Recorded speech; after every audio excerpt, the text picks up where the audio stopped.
பிளவுபடட்டும் இந்த பூமியும் ஆகாயமும். நியாயத்தின் கைகள் அநியாயத்தை அடியோடு வீழ்த்தும்.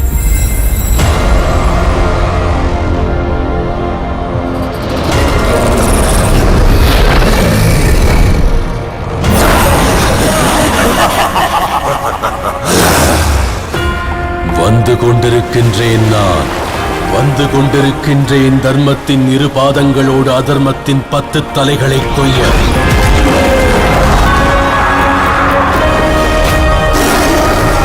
வந்து கொண்டிருக்கின்றேன் அதர்மத்தை சர்வநாசமாக்க.